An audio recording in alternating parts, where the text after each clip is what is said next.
ಇವತ್ತಿನ ಸಂಚಿಕೆಯಲ್ಲಿ ನಾವು ಒಂದು ವಿಶೇಷವಾದಂತಹ ವಿಚಾರವನ್ನು ಮಾತನಾಡೋದಕ್ಕೆ ಬಂದಿದ್ದೀವಿ. ಏನಪ್ಪಾ ಅಂತಂದರೆ ಅಪಘಾತದ ವಿಚಾರವನ್ನು ನಾವು ಮಾತನಾಡ್ತಾ ಹೋಗ್ತೀವಿ. ನೋಡಿ, ನಗುನಗುತ್ತಾ ಹೋಗಿ ಸುರಕ್ಷಿತವಾಗಿ ಮನೆಗೆ ಬನ್ನಿ. ಈ ಮಾತನ್ನು ನಾವು ಪ್ರತಿದಿನ ಕೇಳ್ತಾನೆ ಇರ್ತೇವೆ. ಆದರೆ ಹಳೆ ಕಾಲದ ಹಿರಿಯರ ಮಾತಿನಂತೆ ಕಾಲಕ್ಕೆ ಕಟ್ಟು ಬಿದ್ದಾಗ ಎಷ್ಟೇ ಜಾಗರೂಕರಾಗಿ ಇದ್ರೂ ಕೂಡ ವಿಧಿ ನಮ್ಮನ್ನು ಪರೀಕ್ಷೆಗೆ ಒಡ್ಡುತ್ತೆ. ಪರೀಕ್ಷೆಗೆ ಒಡ್ಡುವಂತಹ ಸಂದರ್ಭದಲ್ಲಿ ನಾವು ಏನೂ ಮಾಡೋದಕ್ಕಾಗೋದಿಲ್ಲ. ಕೆಲವೊಮ್ಮೆ ಪದೇ ಪದೇ ಸಣ್ಣ ಪುಟ್ಟ ಅಥವಾ ದೊಡ್ಡ ಅಪಘಾತಗಳು ನಮಗೆ ಗೊತ್ತಿಲ್ಲದ ರೀತಿಯಾಗಿ ಸಂಭವಿಸ್ಬಿಡುತ್ತೆ. ಇದಕ್ಕೆ ಕೇವಲ ರಸ್ತೆಯ ಹದಗೆಟ್ಟ ಸ್ಥಿತಿಯೋ ಅಥವಾ ಬೇರೆಯವರ ತಪ್ಪು ಅನ್ನೋದನ್ನು ನಾವು ಮರೆಯುವ ಹಾಗೆ ಇಲ್ಲ. ಒಂದಷ್ಟು ಕಾರಣಗಳು ಕೂಡ ಇರಬಹುದು. ನಮ್ಮ ಜಾತಕದಲ್ಲಿ ಇರುವಂತಹ ಜಾತಕ ದೋಷಗಳಿದೆಯೋ ಅಥವಾ ಈ ವಾಹನ ಗಂಡಾಂತರಗಳು, ನೀವು ಆರಿಸ್ಕೊಂಡಂತಹ ವಾಹನದ ಬಣ್ಣ ಹಾಗೂ ಸಂಖ್ಯೆ ನಿಮ್ಮ ಅದೃಷ್ಟಕ್ಕೆ ವಿರುದ್ಧವಾಗಿದ್ದರೂ ಇಂತಹ ಅನಾಹುತಗಳು ಎದುರಾಗಬಹುದು ಅಂತ ಕೂಡ ಹೇಳಲಾಗುತ್ತೆ. ಹಾಗಾದರೆ ಈ ಅಪಘಾತದ ಕಂಟಕಗಳಿಂದ ಪಾರಾಗೋದಾದ್ರೂ ಹೇಗೆ? ಯಾವ ರಾಶಿಯವರು ಯಾವ ಬಣ್ಣದ ವಾಹನವನ್ನು ಖರೀದಿಸಿದರೆ ಉತ್ತಮ ಅಥವಾ ಶುಭ? ನಿಮ್ಮ ಸಂಖ್ಯಾಶಾಸ್ತ್ರದ ಪ್ರಕಾರ ವಾಹನದ ನಂಬರ್ ಹೇಗಿರಬೇಕು ಅನ್ನೋದರ ಬಗ್ಗೆ ತಿಳಿಸ್ಕೊಡೋದಕ್ಕೆ ನಮ್ಮ ಜೊತೆ ಇದ್ದಾರೆ ಪ್ರತ್ಯಂಗಿರ ದೇವಿ ಆರಾಧಕರಾಗಿರುವಂತಹ ಡಾಕ್ಟರ್ ಮಹರ್ಷಿ ಗುರುಜಿ. ಬನ್ನಿ ಅವರನ್ನ ಕಾರ್ಯಕ್ರಮಕ್ಕೆ ಸ್ವಾಗತ ಮಾಡೋಣ. ನಮಸ್ತೆ ಗುರುಜಿ, ಕಾರ್ಯಕ್ರಮಕ್ಕೆ ಸ್ವಾಗತ. ನಮಸ್ತೆ ಅಮ್ಮ.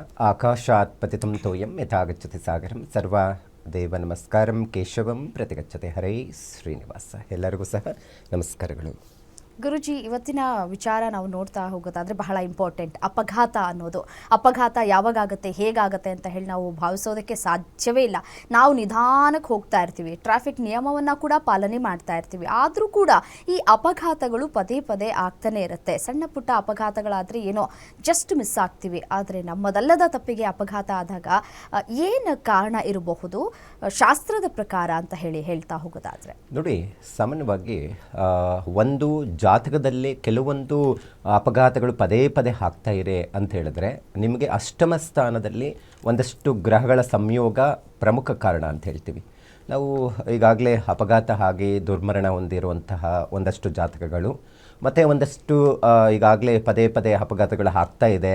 ನೋಡಿ, ಮೊನ್ನೆ ಬಿದ್ದು ಬಂದ ಹುಡುಗ ಟೂ ವೀಲರಲ್ಲಿ ಕಾರೆಲ್ಲ ಹೋಗ್ತಾ ಇದ್ವಿ, ದಿಢೀರಂತ ಯಾರೋ ಬಂದು ಹಿಂದೆಯಿಂದ ಹೊಡೆದು ಗಾಯ ಆಯಿತು. ಈ ಥರದ್ದೊಂದಷ್ಟು ಪ್ರತಿನಿತ್ಯ ಘಟನೆಗಳು ನಾವು ನೋಡ್ತಾ ಇದ್ದೀವಿ. ಸೊ ಇಂತಹ ಒಂದಷ್ಟು ಜಾತಕಗಳನ್ನು ಪರಿಶೀಲನೆ ಮಾಡಿದಾಗ ಅಷ್ಟಮ ಸ್ಥಾನ ಅನ್ನುವಂಥದ್ದು ಒಬ್ಬ ಮನುಷ್ಯನಿಗೆ ಆಯುಷ್ಯ ಸ್ಥಾನ ಅಂತ ಹೇಳ್ತೀವಿ. ಯಾರ ಜಾತಕದಲ್ಲಿ ಅಷ್ಟಮದಲ್ಲಿ ಶನಿ ಇದ್ದು ಅಥವಾ ಅಷ್ಟಮ ಸ್ಥಾನದಲ್ಲಿ ಕುಜನ ಜೊತೆ ಸಂಯೋಗ ಆಗಿದ್ದರೆ ಶನಿಯು, ಅಥವಾ ಶನಿ ರಾಹು ಸಂಯೋಗ ಆಯಿತು ಅಂದರೆ ಪದೇ ಪದೇ ಪದೇ ಅಪಘಾತಗಳಾಗುತ್ತೆ. ಸ್ವಲ್ಪ ಜಾಗೃತೆ ವಹಿಸಬೇಕಾಗುತ್ತೆ. ಯಾಕಂತ ಹೇಳಿದ್ರೆ ಇವತ್ತು ಮಕ್ಕಳಾಗಬಹುದು, ಗಂಡ ಆಗ್ಬೋದು, ಹೆಂಡತಿ ಆಗ್ಬೋದು, ಅಥವಾ ಸಂಬಂಧಿಕರಾಗ್ಬೋದು. ದಿಢೀರಂತೆ ಯಾರೋ ಒಬ್ಬರು ಬೆಳಗ್ಗೆ ನಿಮ್ಮ ಹತ್ರ ಮಾತಾಡಿ ಸಂಜೆ ಇಲ್ಲ ಅಂದಾಗ ನೋವಾಗೋದು ಸಹಜವಾಗಿರುತ್ತೆ. ಯಾಕಂತ ಹೇಳಿದ್ರೆ ಯಾರೋ ಕುಟುಂಬದಲ್ಲಿ ಒಬ್ಬರು ಹೋದ್ರೆ ಅಂದರೆ ಜೀವನ ಪರ್ಯಂತ ನರಕ ನೋಡುವಂಥದ್ದಿದೆ. ಮೊನ್ನೆ ಕಾಲೇಜು ಹುಡುಗರು ನೀವು ಗಮನಿಸ್ಬೋದು, 4-5 ಜನ ಗಾಡಿ ಎತ್ಕೊಂಡು ಹೋಗಿ ಅಪಘಾತ ಮಾಡಿಕೊಂಡು ಇವತ್ತು ತಂದೆ ತಾಯಿ ಎಷ್ಟು ನೋವು ಅನುಭವಿಸ್ತಾ ಇದ್ದೀರಾ ಅಲ್ವಾ? ಸೊ ಹಾಗಾಗಿ ಮಕ್ಕಳ ಜಾತಕ ಆಗ್ಬೋದು, ನಿಮ್ಮ ಜಾತಕದಲ್ಲಿ ಆಗ್ಬೋದು, ಈ ಥರದ್ದೇನಾದರೂ ಒಂದು ಕಾಂಬಿನೇಷನ್ಸ್ ಇದ್ದರೆ ಖಂಡಿತ ಒಂದಷ್ಟು ಪರಿಹಾರಗಳನ್ನು ನೀವು ಮಾಡಿಕೊಳ್ಳೇಬೇಕು. ಇನ್ನೊಂದು ವಿಚಾರ ಏನಪ್ಪ ಅಂತ ಹೇಳಿದ್ರೆ, ಈ ಅಷ್ಟಮ ಸ್ಥಾನ ಆಯುಷ್ಯ ಸ್ಥಾನಾಧಿಪತಿ ಬಹಳ ಉತ್ತಮ ಸ್ಥಾನದಲ್ಲಿ ಇದ್ದರೂ ಸಹ ನಿಮ್ಮ ರಾಶಿ ಮತ್ತು ನಕ್ಷತ್ರಕ್ಕೆ ಅನುಗುಣವಾದಂತಹದ್ದು ಬಣ್ಣ ಅಥವಾ ನಂಬರ್ ಸರಿ ಇಲ್ಲ ಅಂದ್ರೂ ಅಪಘಾತಗಳಾಗೋದು ಖಚಿತವಾಗಿರುತ್ತೆ. ಸಾಮಾನ್ಯವಾಗಿ ನೋಡಿ, 4, 7 ಏನು ಕೂಡಿದ್ರೆ ನಂಬರ್ ಬರುವಂಥ 4 ಡಿಜಿಟಲ್ಲು ಆದಷ್ಟು ಅವಾಯ್ಡ್ ಮಾಡಿ. ಯಾಕಂತ ಹೇಳಿದ್ರೆ 4 ಯಾವಾಗಲೂ ಅಷ್ಟೇ ಈ ನಂಬರ್ಗಳು ನಾವು ನೋಡ್ತಾ ಇದ್ದೀವಿ.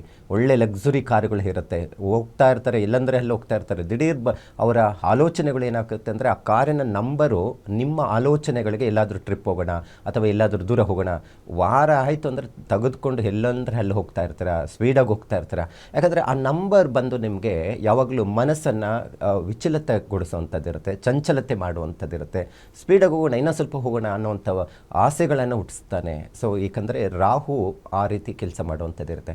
ಹಾಗಾಗಿ ಈಗಾಗಲೇ ನೀವು ವಾಹನವನ್ನು ಖರೀದಿ ಮಾಡಬೇಕಾದ್ರೆ 4 ಅವಾಯ್ಡ್ ಮಾಡಿ, 7 ಅವಾಯ್ಡ್ ಮಾಡಿ. ರಾಹುಕೇತುಗಳು ಯಾವಾಗ ಕೆಲಸ ಮಾಡುತ್ತೆ ಅಂತ ಹೇಳಿದ್ರೆ ಈ ಗ್ರಹಣ ಮತ್ತು ಅದು ಜೊತೆಗೆ ಅಮಾವಾಸ್ಯೆ ಹಿಂದೆ ಮುಂದೆ ಹೆಚ್ಚು ಹೊಡೆತ ಬೀಳುತ್ತೆ. ನೀವು ಗಮನಿಸಬಹುದು, ಈ ಅಮಾವಾಸ್ಯೆ ಹಿಂದಿನ ದಿವಸ ಹೆಚ್ಚು ಅಪಘಾತಗಳಾಗಿರುವಂಥದ್ದಿರುತ್ತೆ. ನೀವು ಎಷ್ಟೋ ಅಪಘಾತಗಳು ನೋಡಿರ್ತೀರ. ನಾವು ಈ ಹುಣ್ಣಿಮೆ ಅಮಾವಾಸ್ಯೆ ಟೈಮಲ್ಲಿ ಪ್ರತಿಂಗ್ರ ಹೋಮ ಅಂತ ಪ್ರತಿ 20 ವರ್ಷದಿಂದ ನಾನು ಮಾಡ್ತಾಯಿದ್ದೀನಿ ಶ್ರೀರಂಗಪಟ್ಟಣದಲ್ಲಿ. ಸೊ ಈ ಹೋಗುವಂಥ ಸಂದರ್ಭದಲ್ಲಿ ನೈಟು ಎಷ್ಟು ಅಪಘಾತಗಳಾಗಿರುತ್ತೆ ಗೊತ್ತಾ? ಬೇರೆ ಟೈಮ್ ಇರಲ್ಲ. ಅಮಾವಾಸ್ಯೆ ಹುಣ್ಣಿಮೆ ಟೈಮಲ್ಲೇ ಆಗುವಂಥದ್ದು. ಮೊನ್ನೆ ಒಂದು ದೊಡ್ಡ ಅಪಘಾತಗಳು ನಾವು ನೋಡಿದ್ದೇವೆ. ತಿರುಪತಿಗೆ ಹೋಗುವಂಥ ಸಂದರ್ಭದಲ್ಲಿ, ಅಥವಾ ಇನ್ಯಾವುದೋ ಧರ್ಮಸ್ಥಳಕ್ಕೆ ಹೋಗುವಂಥ ಸಂದರ್ಭದಲ್ಲಿ, ಯಾವುದೋ ಪುಣ್ಯಕ್ಷೇತ್ರಗಳು ಹೋಗುವಂಥ ಸಂದರ್ಭದಲ್ಲಿ ಹೆಚ್ಚು ಅಮಾವಾಸ್ಯೆ ಹಿಂದೆ ಹುಣ್ಣಿಮೆ ಹಿಂದೆ ಅವಾಯ್ಡ್ ಮಾಡಿ. ಯಾಕಂತ ಹೇಳಿದ್ರೆ ಇದೇ ರಾಹು 4 ಅಥವಾ 7 ಇರುವಂಥ ನಂಬರು ನಿಮಗೆ ಹೊಡೆತ ಬೀಳುವಂಥದ್ದು ಇರುತ್ತೆ. ಮತ್ತು ಕೆಲವು ನಂಬರ್ಗಳು ಹೇಗೆ ಕೆಲಸ ಮಾಡುತ್ತೆ ಅಂದರೆ, ಎಲ್ಲರೂ ಫ್ಯಾನ್ಸಿ ನಂಬರ್ ಅಂತ ನೀವು ಹೋಗ್ತಾ ಇರ್ತಾರೆ, 6666 ಅಂತ ಹೋಗ್ತಾರೆ ನೋಡಿ. ಯಾವಾಗಲೂ ಅಷ್ಟೇ 6 ಅನ್ನುವಂಥ ನಂಬರು ಕೆಲವರಿಗೆ ಬಂದರೆ ಅದು ಭಾಳ ಲಕ್ ತಂದು ಕೊಡುತ್ತೆ. ಕೆಲವರಿಗೆ ಏನಾಗುತ್ತೆ, ಅದೇ ಒಂದಷ್ಟು ಸಮಸ್ಯೆಗಳಾಗಿ ಬರುವಂಥದ್ದು ಇರುತ್ತೆ. ಯಾಕಂತ ಹೇಳಿದ್ರೆ 6 ಅನ್ನುವಂಥ ಡೇಂಜರ್ ನಂಬರ್ ಅಂತ ಹೇಳ್ಬೋದು. ಯಾಕಂತ ಹೇಳಿದ್ರೆ 6 ಒಳ್ಳೆಯದಲ್ಲ, ಶುಕ್ರ ಅಲ್ಲ ಅಂತ ಹೇಳ್ಬೋದು. ಯಾರಿಗೆ ಶುಕ್ರ ಒಳ್ಳೆಯವನಾಗ್ತಾನೆ? ನಿಮ್ಮದೇನಾದರೂ ಕರ್ಕಾಟಕ ರಾಶಿ, ಸಿಂಹ ರಾಶಿ, ಧನುರ್ ರಾಶಿ, ಮೀನ ರಾಶಿ ಆಗಿದ್ದರೆ ಯಾವುದೇ ಕಾರಣಕ್ಕೂ 6 ನಂಬರ್ ತೆಗೆದುಕೊಳ್ಳೋಕೆ ಹೋಗಬೇಡಿ. ಯಾಕಂತ ಹೇಳಿದ್ರೆ ಇವತ್ತು 6 ಯಾವಾಗಲೂ ಅಷ್ಟೇ ಶುಕ್ರಾಚಾರ್ಯ ಅಂತ ಹೇಳ್ತೀವಿ. ಅಂದರೆ ನಂಬರ್ಗೆ ಒಂದಷ್ಟು ಅಧಿದೇವತೆಗಳು, ಪ್ರತಿದಿ ದೇವತೆಗಳು ಅಂತ ಹೇಳ್ತೀವಿ.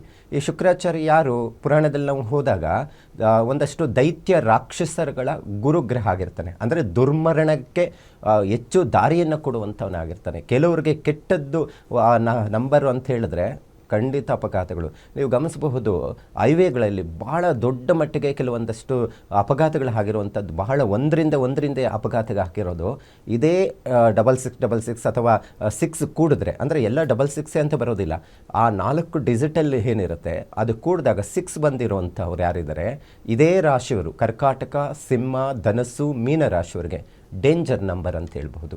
ಮತ್ತು ಯಾವ ರಾಶಿಯವರಿಗೆ ನಂಬರು ಡೇಂಜರ್ ಆಗುತ್ತೆ, ಯಾವುದು ಉತ್ತಮ ಅಂತ ನಾವು ನೋಡಿದಾಗ ಯಾವಾಗಲೂ ಅಷ್ಟೇ ನೋಡಿ, ಮೇಷ, ವೃಶ್ಚಿಕ ರಾಶಿ ಏನಾದರೂ ನಿಮ್ಮದಾಗಿದ್ದರೆ ನಿಮ್ಮ ಲಕ್ಕಿ ನಂಬರು 9 ಆಗಿರುತ್ತೆ. ನೀವು ಏನಾದರೂ 8, 4ನೇ ನಂಬರ್ ತೆಗೆದುಕೊಂಡ್ರೆ ಬಹಳ ಡೇಂಜರು. ನೀವೇನಾದರೂ ಆ ನಂಬರಲ್ಲಿ ಗಾಡಿ ಇತ್ತು ಅಂತ ಹೇಳಿದ್ರೆ 5 ಅನ್ನೋದು ಡೇಂಜರೇ. ಯಾಕಂತ ಹೇಳಿದ್ರೆ ಈ ಕುಜ ಏನು ರಾಷ್ಟ್ರಾಧಿಪತಿ ಆಗಿರ್ತಾನೆ, ಕುಜನಿಗೆ ಈ ಬುಧ ಮತ್ತು ಅದ್ರ ಜೊತೆಗೆ ಶನಿ ಆಗೋದೇ ಇಲ್ಲ, ಯಾವಾಗಲೂ ಸಮಸ್ಯೆಗಳು ಬರುವಂಥದ್ದು ಇರುತ್ತೆ. 5ನೇ ನಂಬರು ಗಾಡಿ ಆಗಬಹುದು ಆದರೆ ಕೂಡಿದ್ರೆ, ಅಥವಾ ಏನಾದರೂ ನಿಮ್ಮದು 8ನೇ ನಂಬರ್ ಅಂದರೆ 8 ಶನಿಗೆ ಸಂಬಂಧಪಟ್ಟಂಥದ್ದು. ನೋಡಿ, ಈ ಶನಿಗೆ ಸಂಬಂಧಪಟ್ಟಂತಹ ಆಗದಿರುವಂಥ ರಾಶಿಗಳು ಯಾವುದಪ್ಪ ಅಂತ ಹೇಳಿದ್ರೆ ಕರ್ಕಾಟಕ ರಾಶಿ, ಸಿಂಹರಾಶಿ, ಮೇಷರಾಶಿಯವರಿಗೆ ಯಾವುದೇ ಕಾರಣಕ್ಕೂ 8 ಸಂಖ್ಯೆ ಆಗೋದೇ ಇಲ್ಲ. ನೀವು ಇವತ್ತು ಗಾಡಿಯನ್ನು ಖರೀದಿ ಮಾಡ್ತೀವಿ. ಇವತ್ತು ನಾವು ನೋಡ್ತಾ ಇದ್ದೀವಿ, ಭಾಳ ಜನ ಹೊಸ ಗಾಡಿಗಳನ್ನು ತೆಗೆದುಕೊತಾ ಇದ್ದಾರೆ, ಇರೋ ಗಾಡಿ ಕೊಟ್ಟು ಬೇರೆ ತೆಗೆದುಕೊತಾ ಇದ್ದಾರೆ.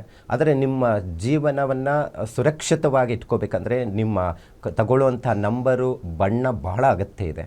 ಇದೇ ಮೇಷರಾಶಿಯವರು ಮತ್ತು ವೃಶ್ಚಿಕ ರಾಶಿಯವರಿಗೆ ಆದಷ್ಟು ಸಹ ಕಪ್ಪು, ನೀಲಿ, ಹಸಿರು ಅವಾಯ್ಡ್ ಮಾಡಿ. ಯಾಕಂತ ಹೇಳಿದ್ರೆ ಅದನ್ನು ಸಹ ಹೆಚ್ಚು ಅಪಘಾತಗಳಾಗಿರುವಂಥದ್ದು ನಿಮಗೆ ಅನುಭವಕ್ಕೆ ಬಂದಿರುತ್ತೆ. ಇದೇ ನೋಡಿ, ಋಷಭ ಮತ್ತು ತುಲಾ ರಾಶಿಗೆ ಶುಕ್ರಾಧಿಪತಿ, ಲಕ್ಕಿ ನಂಬರ್ ಅಂತ ಹೇಳಿದ್ರೆ 6 ಬರುತ್ತೆ. ಇವರಿಗೆ ಆಗೋದೇ ಇಲ್ಲ ಅಂದರೆ 2 ಮತ್ತು 1 ಸಂಖ್ಯೆ ಏನಿದೆ, ಮತ್ತು ಅದರ ಜೊತೆಗೆ 3 ಸಂಖ್ಯೆ ಆಗೋದೇ ಇಲ್ಲ. ಇವ್ರಿಗೆ ಯಾವುದೇ ಕಾರಣಕ್ಕೂ ಕೆಂಪು ಮತ್ತು ಆರೆಂಜ್ ಬಣ್ಣದ ಸಂಬಂಧಪಟ್ಟಂಥದ್ದಾಗಬಹುದು, ಅಥವಾ ಈ ಒಂದು ಯೆಲ್ಲೋ ಕಲರ್ ಅಂತ ಬರುತ್ತೆ, ಒಂದಷ್ಟು ಶ್ಯಾಡೋ ಇರುವಂಥದ್ದು, ಅದೂ ಸಹ ಆಗೋದಿಲ್ಲ. ಆದಷ್ಟು ಈ ಬಣ್ಣಗಳನ್ನು ಅವಾಯ್ಡ್ ಮಾಡೋದು ಭಾಳ ಒಳ್ಳೆಯದು. ಮತ್ತು ಮಿಥುನ, ಕನ್ಯಾ ರಾಶಿಯವರಿಗಂತೂ ಸಾಧ್ಯವಾದಷ್ಟು ಹಳದಿ ಬಣ್ಣವನ್ನು ಅವಾಯ್ಡ್ ಮಾಡಿ, ಮತ್ತು ಮೆರೂನ್ ಬಣ್ಣವನ್ನು ಅವಾಯ್ಡ್ ಮಾಡಿ. ಆಗೋದೇ ಇಲ್ಲ. ಆ ಬಣ್ಣದಲ್ಲಿ ಆ ಗಾಡಿ ಇತ್ತು ಅಂತ ಹೇಳಿದ್ರೆ, ಅಥವಾ ಇದೇ ಈ ಮಿಥುನ ಮತ್ತು ಕನ್ಯಾ ರಾಶಿಯವರಿಗೆ ಏನಾದರೂ 3 ಆಗಬಹುದು, ಅಥವಾ 2 ಸಂಖ್ಯೆ ಇರುವಂಥದ್ದು ಆಗ್ಬೋದು, ಅಥವಾ 9 ಸಂಖ್ಯೆ ಇರುವಂಥದ್ದು ಆಗ್ಬೋದು. ಆ ನಂಬರ್ ಇತ್ತು ಅಂತ ಹೇಳಿದ್ರೆ ಪದೇ ಅಪಘಾತಗಳಾಗುತ್ತೆ, ಖರ್ಚುಗಳು ಜಾಸ್ತಿ ಆಗುತ್ತೆ. ರಿಪೇರಿ ಬಂತು, ಯಾರೋ ಹಿಂದೆಯಿಂದ ಹೊಡೆದ್ರು, ಸಮಸ್ಯೆ ಬಂತು, ಈ ಥರದ್ದೊಂದಷ್ಟು ಸಮಸ್ಯೆಗಳು ಕಾಡುವಂಥದ್ದಿರುತ್ತೆ. ಆದಷ್ಟು ಸಹ ಅವಾಯ್ಡ್ ಮಾಡಿ. ಕರ್ಕಾಟಕ ರಾಶಿಯವರು ಯಾವ ನಂಬರ್ ತಗೋಬಹುದು ನೋಡಿ, ಕರ್ಕಾಟಕ ರಾಶಿಯವರಿಗೆ 2 ಬರುತ್ತೆ. ಅಕಸ್ಮಾತ್ 8, 4, 7 ಇತ್ತು ಅಂತ ಹೇಳಿದ್ರೆ ಅದನ್ನು ಡೇಂಜರ್ ನಂಬರ್ ಅಂತ ಹೇಳ್ತೀವಿ. ಯಾವುದೇ ಕಾರಣಕ್ಕೂ ಆ ನಂಬರ್ ಆಗೋದಿಲ್ಲ. ಗಾಡಿ ತೊಗೋಬೇಕಾದ್ರೆ 10 ಸತಿ ಯೋಚನೆ ಮಾಡಿ. ನಿಮ್ಮ ಜಾತಕದಲ್ಲಿ ಕರ್ಕಾಟಕ ರಾಶಿಯವರಿಗೆ ಶನಿ ಮತ್ತು ಕುಜ ಏನಾದರೂ ಅಷ್ಟಮದಲ್ಲಿತ್ತು ಅಂತ ಹೇಳಿದ್ರೆ ಪದೇ ಅಪಘಾತಗಳಾಗುತ್ತೆ. ಅದೇ ದಶಾಕಾಲ, ಇದೇ ಕುಜ ದಶ ಶನಿ ಭುಕ್ತಿ, ಅಥವಾ ಶನಿ ದಶೆಯಲ್ಲಿ ಕುಜ ಭುಕ್ತಿ ಬಂತು ಅಂತ ಹೇಳಿದ್ರೆ ಜೀವಕ್ಕೆ ತೊಂದರೆ ಆಗುವಂಥದ್ದಿರುತ್ತೆ. ಯಾವಾಗೂ ನಮಗೆ ಕಂಟಕಗಳು ಯಾವಾಗ ಎದುರಾಗುತ್ತೆ ಅಂತ ಹೇಳಿದ್ರೆ, ಒಬ್ಬ ಮನುಷ್ಯನಿಗೆ 9, 19, 29, 39, 49, 59, 69. ನೀವು ಗಮನಿಸಬಹುದು, 59, 69ಕ್ಕೆ ಕಂಟಕಗಳು. 19ನೇ ಏಜಲ್ಲೇ ಮಕ್ಕಳು ಹೇಗೆ ಹುಮ್ಮಸ್ಸಲ್ಲಿ ಗಾಡಿ ಬೈಕ್ ಎತ್ಕೊಂಡೋಗಿ ಬಿದ್ದು ಹೇಟ್ ಮಾಡ್ಕೊತಾ ಇರ್ತಾರೆ. ಅಂದರೆ ಆ ಡೇಂಜರ್ ಏನು ಇಯರ್ ಅವರ ಏಜ್ ಇರುತ್ತೆ ಅದು ಇತ್ತು. ನಿಮಗೆ ಆಗದಿರೋ ನಂಬರಲ್ಲಿ ಗಾಡಿ ಓಡಿಸ್ತಾ ಇದ್ದೀರಂದರೆ ಭಾರೀ ದುರಂತರ ಆಗುವಂಥದ್ದಿರುತ್ತೆ. ಸಾಮಾನ್ಯವಾಗಿ ಈ ಸಿಂಹ ರಾಶಿಯವರಿಗೆ ಯಾವಾಗಲೂ ಅಷ್ಟೇ ಒಂದು ಲಕ್ಕಿ ನಂಬರ್ ಆಗಿರುತ್ತೆ. ಅವ್ರಿಗೆ 8 ನಂಬರ್ ಇರುವಂಥದ್ದು ತಗೊಂಡ್ರೆ ಅಂದರೆ ಅಥವಾ 6 ಆಯಿತು ಅಂದ್ರೇನೋ ಅದನ್ನು ಸಹ ಅಪಘಾತಕ್ಕೆ ಈಡಾಗುವಂಥದ್ದಿರುತ್ತೆ. ಇನ್ನು ಅದ್ರ ಜೊತೆಗೆ ಧನುಸ್ಸು ಮತ್ತು ಮೀನ ರಾಶಿಯವರಿಗೆ ಸಾಧ್ಯವಾದಷ್ಟು 6ನೇ ನಂಬರು 5ನೇ ನಂಬರು ಗಾಡಿಯನ್ನು ಅವಾಯ್ಡ್ ಮಾಡೋದು ಒಳ್ಳೆಯದು. ಮತ್ತು ಬಿಳಿ ಬಣ್ಣ ಆಗೋದೇ ಇಲ್ಲ ಇವರಿಗೆ. ಮತ್ತು ಯಾವುದೇ ಕಾರಣಕ್ಕೂ ಸಹ ಇವರಿಗೆ ಹಸಿರೂ ಸಹ ಅವಾಯ್ಡ್ ಮಾಡಬೇಕಾಗುತ್ತೆ. ಇನ್ನು ಮಕರ ಮತ್ತು ಕುಂಭರಾಶಿಯವರಿಗೆ ಸಾಧ್ಯವಾದಷ್ಟು ಸಹ 9 ಮತ್ತು 2 ಅದ್ರ ಜೊತೆಗೆ 1 ಅವಾಯ್ಡ್ ಮಾಡಿದ್ರೆ ಬಹಳ ಒಳ್ಳೆಯದು. ಯಾಕಂತ ಹೇಳಿದ್ರೆ ಇವ್ರಿಗೂ ಅಷ್ಟೇ ಈ ನಂಬರ್ಗಳು ಆಗೋದಿಲ್ಲ. ಸೊ ಇಲ್ಲಿ ನಾವು ಸರಿ ಇಲ್ದಿರೋಂಥದ್ದು ನಂಬರ್ಗಳು ಅಥವಾ ಬಣ್ಣಗಳಿರುವಂಥ ವಾಹನವನ್ನು ನಾವು ಚಲಾಯಿಸ್ತಾ ಇದ್ದೀವಿ ಅಂತ ಹೇಳಿದ್ರೆ ಪದೇ ಪದೇ ಅಪಘಾತಗಳಾಗುತ್ತೆ. ಒಂದು ರಾಶಿಯವರೆಗೆ ಈಗ ಬಣ್ಣಗಳು ಆಗುತ್ತೆ ಅಂತ ನಾನು ಈಗಾಗಲೇ ನಿಮಗೆ ಹೇಳ್ತಾ ಇರ್ತೀನಿ. ಕೆಲವರು ಹೇಳ್ತಾರೆ ಗುರುಗಳೇ ಯಾವುದು ಗಾಡಿ ಓಡಿಸೋರಿಗೆ ಈ ಥರ ಆಗುತ್ತೆ. ಈಗ ಒಂದು ಗಾಡಿಯಲ್ಲಿ ಎಲ್ಲೋ ದೂರ ಪ್ರಯಾಣ ಮಾಡ್ತಾ ಇದ್ದೀವಿ, ಒಂದು 5 ಜನ ಹೋಗ್ತಾ ಇದ್ದೀವಿ ಕಾರಲ್ಲಿ, ಇಲ್ಲ ನಾವು ಒಂದು ಫ್ಲೈಟಲ್ಲಿ ಹೋಗ್ತಾ ಇದ್ದೀವಿ, ಅದರಲ್ಲಿ ಒಂದು 150-200 ಜನ ಇರ್ತೀವಿ. ಮತ್ತು ಎಲ್ಲರಿಗೂ ಬೇರೆ ಬೇರೆ ರಾಶಿಯವರು ಇರ್ತಾರೆ, ಬೇರೆ ಬೇರೆಯವರು ಇರ್ತಾರೆ. ಯಾಕೆ ದಿಢೀರ್ ಅಪಘಾತಗಳಾಗೋದು? ಬಸ್ಸಲ್ಲಿ ಹೋಗ್ತಾ ಇರ್ತಾರೆ. ಈಗ ನೋಡಿ ಒಂದು ಕಳೆದ ವರ್ಷದಲ್ಲೆಲ್ಲ ಒಂದು ದೊಡ್ಡ ಬಸ್ ಅಪಘಾತಗಳಾಗಿ ಎಷ್ಟೋ ಜನ ತೀರೋಗ್ಬಿಟ್ರು. ಇದಕ್ಕೆ ಕಾರಣ ಏನು? ಸೊ ಇದು ಬಹಳ ಮುಖ್ಯವಾಗಿ ತಿಳ್ಕೊಬೇಕಾಗಿರುವಂಥದ್ದು. ಹಿಂದಿನ ಕಾಲದಲ್ಲಿ ಮನೆಯಲ್ಲಿ ಯಾರಾದರೂ ಇದ್ದರೆ, ನೋಡಪ್ಪ ನಾಳೆ ಅಮಾವಾಸ್ಯೆ, ದೂರದ ಪ್ರಯಾಣ ಇಟ್ಕೋಬೇಡ ಅಂತ ಹೇಳ್ತಾಯಿದ್ರು.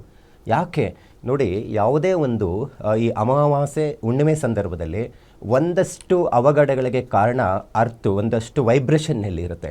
ಈ ಅಮಾವಾಸ್ಯೆ ಹುಣ್ಣಿಮೆ ದಿನ ಏನೂ ಆಗಲ್ಲ, ನೀವು ಗಮನಿಸಿ.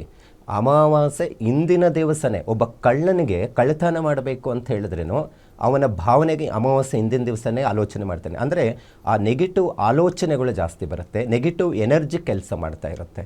ಆವಾಗಲೇ ಪೊಲೀಸವರೆಲ್ಲ ಅಲರ್ಟ್ ಆಗಿರ್ತಾರೆ, ಓಹೋ ಅಮಾವಾಸ್ಯೆ ನಾಳೆ ಇದೆ, ಹುಷಾರಾಗಿರಬೇಕು. ನೀವು ಗಮನಿಸಬಹುದು, ಈ ಪೊಲೀಸ್ ವೃತ್ತಿಯಲ್ಲಿರುವಂಥವರೆಲ್ಲ ಅಮಾವಾಸ್ಯೆ ಅಂತ ಹೇಳಿದ್ರೇನು ಸ್ವಲ್ಪ ಕಳ್ತನ ಆಗುವಂಥದ್ದು.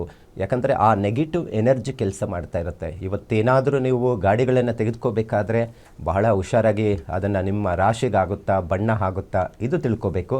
ನಂತರ ದೂರದ ಪ್ರಯಾಣ ಏನಾರು ಇಟ್ಕೊತಿದ್ದಾರೆ ಅಂದರೆ ಅಮಾವಾಸ್ಯೆ, ಹುಣ್ಣಿಮೆ, ಗ್ರಹಣದ ಟೈಮಲ್ಲಿ ಡೇಂಜರು, ದೂರದ ಪ್ರಯಾಣ ಇಟ್ಕೋಬೇಡಿ. ಇದರಿಂದ ಒಂದಷ್ಟು ದೊಡ್ಡ ಮಟ್ಟಿಗೆ ಅಪಘಾತಗಳು ಆಗಲಿಕ್ಕೆ ಸಾಧ್ಯ ಆಗುತ್ತೆ. ಓಕೆ ಗುರುಜಿ, ಯಾಕಾಗಿ ಅಪಘಾತವಾಗತ್ತೆ ಅನ್ನೋದ್ರ ಬಗ್ಗೆ ನೀವು ಮಾಹಿತಿಯನ್ನು ತಿಳಿಸ್ಕೊಡ್ತಾ ಇದ್ರಿ. ಈಗ ಒಂದು ವಿರಾಮ ತೆಗೆದುಕೊಂಡು ವಾಪಸ್ ಆಗೋಣ.